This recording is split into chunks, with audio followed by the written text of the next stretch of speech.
Hello everyone, it's me, Jenna Ryan with Self Love You.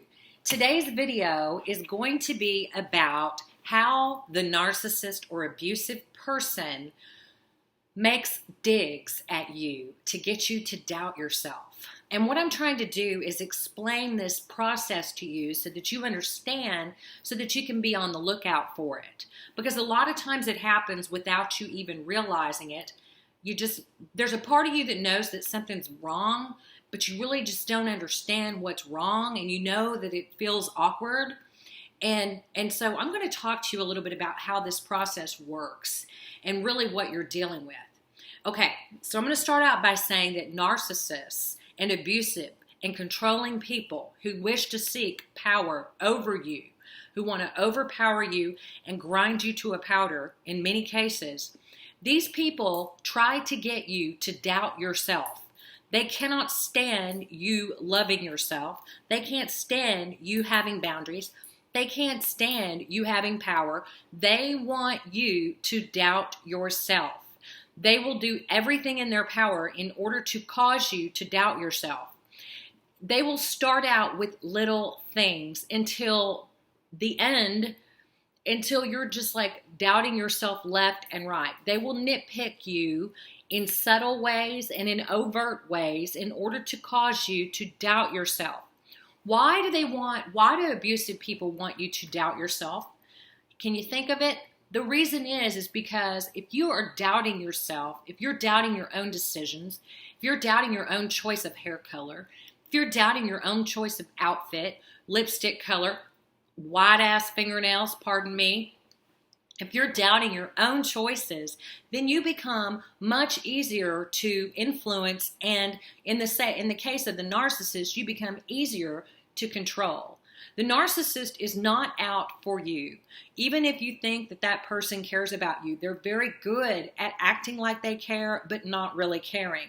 They have an agenda, and that agenda is to sadistically cause you pain and to use you and exploit you as narcissistic supply. In order to do this, they must methodically and systematically tear down your sense of identity and replace it with you being more concerned about what they think of you than what you think of yourself. This is what is called the trauma bond. When you begin to bond with someone who is sadistically abusing you in a subtle fashion without you knowing it.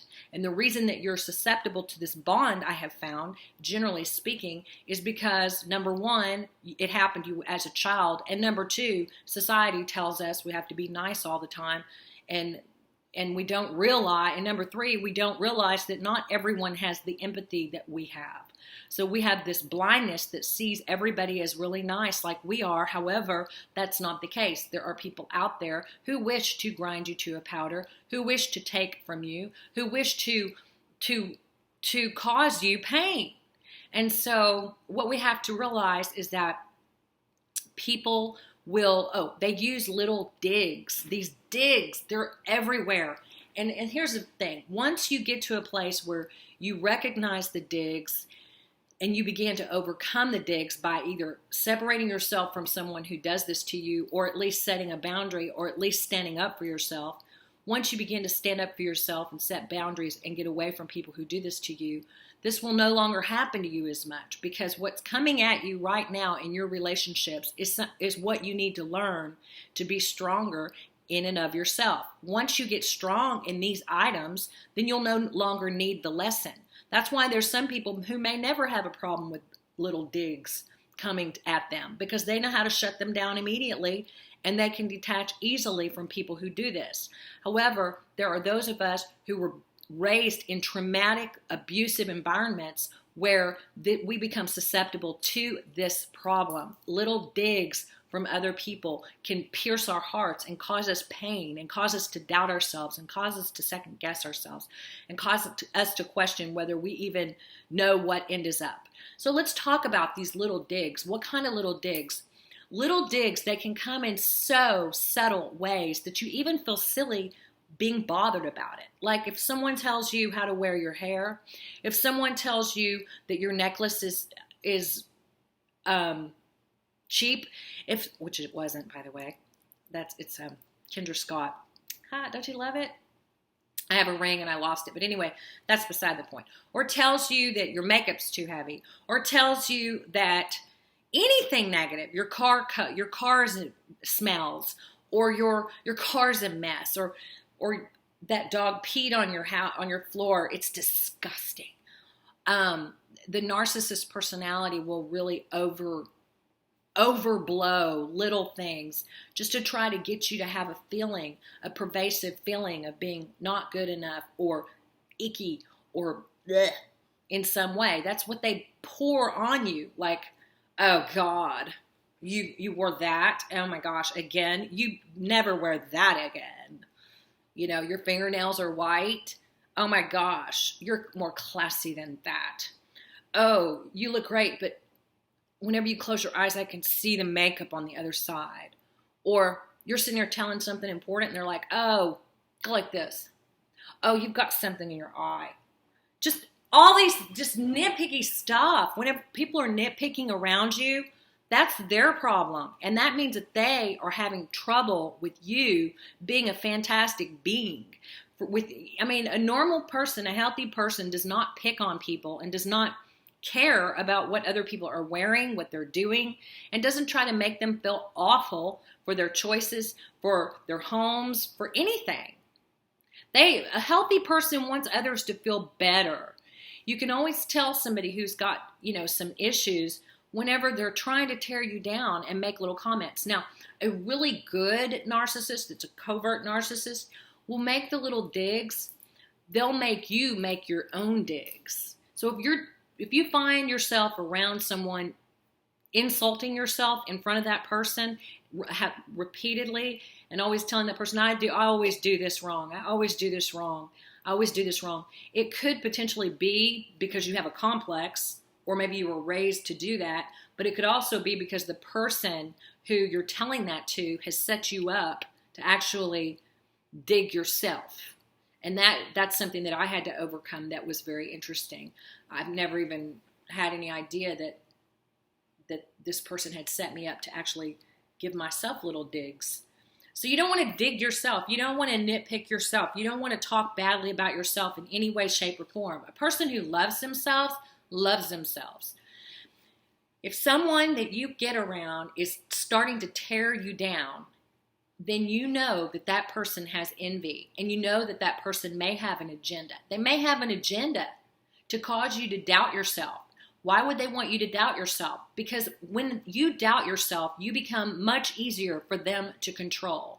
They're able to plant things in your mind that really take over your mind, because you begin to wonder, well, if I didn't know what color nail polish to get, maybe I don't know what color sunglasses to get. Maybe I should call them and ask them. And then you begin to become dependent upon people and dependent upon the opinions of others. What you need is your own opinion. And whenever someone talks about you or says something negative about you, you need to shut them down and say, if I wanted your opinion, I would squeeze your head.